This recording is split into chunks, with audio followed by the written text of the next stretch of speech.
kulan wanaagsan idin lahaantiin baddaawadayaal meel kastoo aad naga daawanaysaan waxaad ku soo dhawaataan mar kale iyo weliba barnaamijkeennii jaraydada amaba wargeysadu waxay qoraan oo hadahan oo kale aad daawadayaal uga barateen inaanu halkan idinka soo gudbinno habeenkan caawaana daawadayaal barnaamijkan wargeysada xubno xiisa badan ayaan ku soo qaadan doonaa xubnahan daawadayaal barnaamijkan isaga habeenkan caawa ku soo qaadan doonaa ayaa waxa ka mid noqon doona gudoomiyaha golaha guurtida Soomaaliland oo mudanayaasha golihiisa ku canaantay inaanay ka warhaynin deegaanadii laga soo doortay waxa kaloon daawadayaal ku soo qaadan doonaa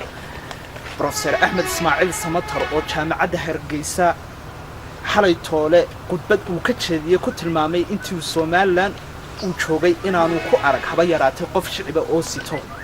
daawadayaal xubnahaas iyo xubno kale oo xiisa badan ayaa aan ku soo qaadan doonaa intaan ku guda jirno barnaamijkan wargeysadu waxa ay qoraan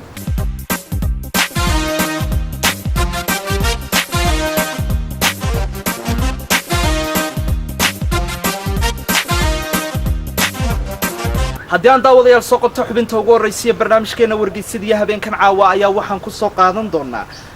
wargeyska saxan saxo tirsigiisii maanta soo baxay oo ahaa 2053 ayaa waxa uu ku soo qaatay gudoomiyaha golaha guurtida oo mudanayaasha golihiisa ku canaantay inay ka seexdeen amaba aanay ka warhaynin deegaanadii laga soo doortay haddaba daawadayaal amuurtan waxaa ka hadlaya oo wax ka qoray wargeyska saxan saxo waxaana uu ku bilaabay gudoomiyaha golaha guurtida mudane Suleymaan Maxamuud Aadan ayaa mudanayaashiisa golaha guurtida si kulul ugu canaantay inaanay ka warqabin xaaladaha deegaanadii laga soo doortay ee ay ka soo jeedeen Suleymaan Maxamuud Aadan oo shalay mudanayaasha kula hadlayay kalfadhigii guurtida ee shalay oo uu shir gudoominayay ayaa waxa kale oo uu iclaamiyay inay sanadka soo socda shir gudoonka golahaasi wafdi ahaan u soo mari doonaan gobolada dalka isla markaana ku amray mudane kasta inuu ka war doono deegaanadii laga soo doortay gudoomiyaha guurtida mudane Suleymaan Maxamuud Aadan oo arrimahaasi ka hadlaya isaga oo wargeysku soo xiganaya waxa uu yiri anigu ma jecli in aan idinku qayliyo oo sharaf iima aha idinkana idin ma aha in aad isku qaylisaan ee waxa haboon in mudane waliba la maqlo waxa uu ka hadlayo ninka marka la yiraahdo waa daaq tagtay waxa weeye in uu mawduuca ku soo noqdo runtiina waxa weeye ma aha in ay cidina wax u dhimayso qofna mudane Suleymaan Maxamuud Aadan oo hadalkiisa sii wata ayaa waxa uu yiri anigu shir gudoonka guurtida ahaan bal sanadka soo socda ee 2014 waxaanu isku dayi doonaa in aynu wafuud ahaan gobolada dalka tagno haddii aynu daawadayaal intaasi kaga nimaadno xubinta ugu horreysay barnaamijkeena wargeysadii habeenkan caawa xubinta labaad ee ku soo qaadan doono daawadayaal ayaa waxay tahay Soomaaliland intii aan joogay kumaan arag qof shiciba oo qorisita sidaasi daawadayaal waxa yiri Professor Ahmed Ismaaciil Samatar mar uu xalay toole lecture amaba khudbad ka jeedinayay jaamacadda Hargeysa haddaba daawadayaal mar kale amuurtan waxa eegaya wargeyska ogaal Professor Ahmed Ismaaciil Samatar oo kamid ah aqoon-yahanada Soomaaliland ayaa habeenkii xalay khudbad aqooneed u jeediyay ardayda jaamacadda Hargeysa Professor Ahmed Ismaaciil Samatar ayaa khudbadda uu xalay u jeediyay ardayda jaamacadda Hargeysa ayaa waxa uu kaga hadlay koritaanka dhaqaalaha bulshada isagoo oo sidoo kale halkaas kaga jawaabay su'aalo ay weydiiyeen ardaydu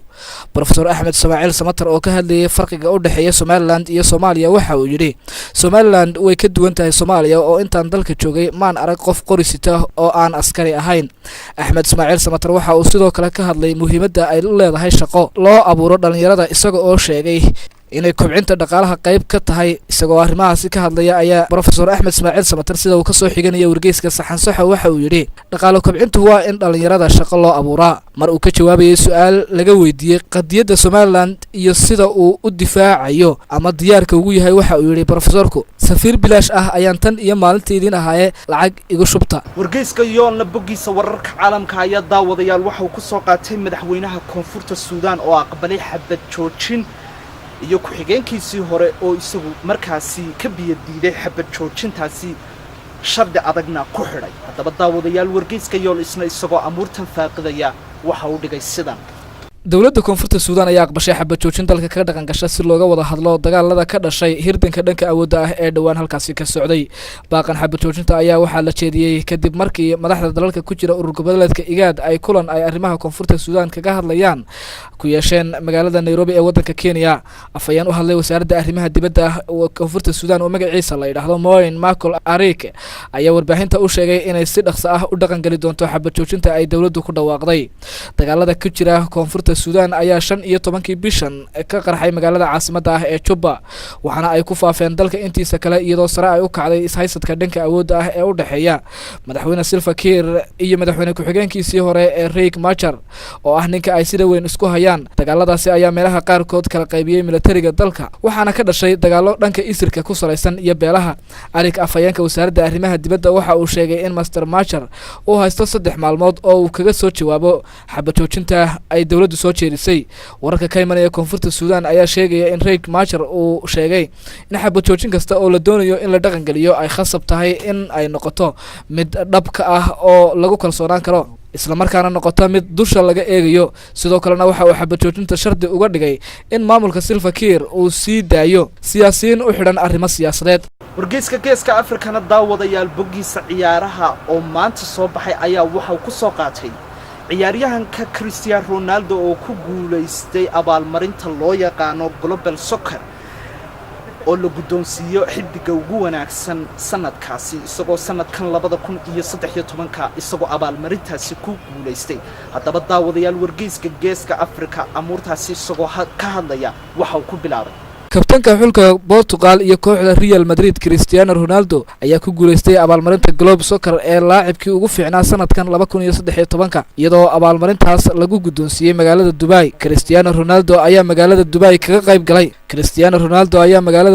qayb galay shirka lagu magacaabo Dubai International Sports Conference shirkaas oo ahaa kii 8aad ee laga qabto Ronaldo oo kamid ahaa dadkii shirkaasi khudbadaha ka soo jeediyay ayaa ka sheekeeyay aragtidiisa sida loo horumarin karo ciyaaraha iyo waaya aragnimadiisa shakhsiyadeed waxaana hadaladiisii kamid ahaa waa inaad noqotaa qof xoog badan oo waqti siiya waxa uu samaynayo mararka qaarkoodna waxaan jecelahay inaan ku noolaado iyadoo culays uu isaaran yahay ayuu hadalkiisa ku soo koobay Cristiano Ronaldo sida uu ka soo xigtay wargeyska geeska Afrika bogiisa ciyaaraha wargeyska saxan isna bogiisa ciyaaraha ayaa daawadayaal waxa uu ku soo qaatay ciyaaryahanka Iniesta oo isagu markaasi u jawaabay ciyaaryahanka Yaya Toure maxay sidaahdeen daawadayaal amuurtaasi waxa u sii gudadaadagaya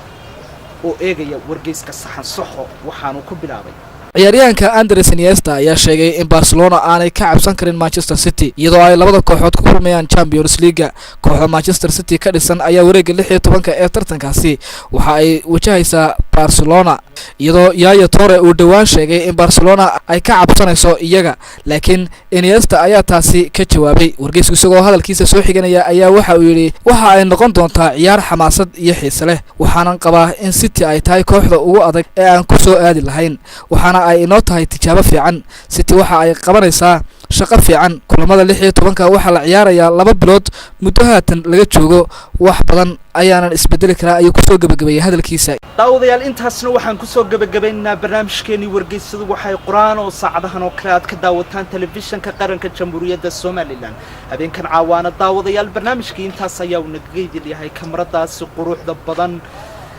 iyo isku dubridkaasi waxa hagaayay Axmed Qalinle barnaamijkan daawadayaal waxa soo diyaariyay soo habeeyay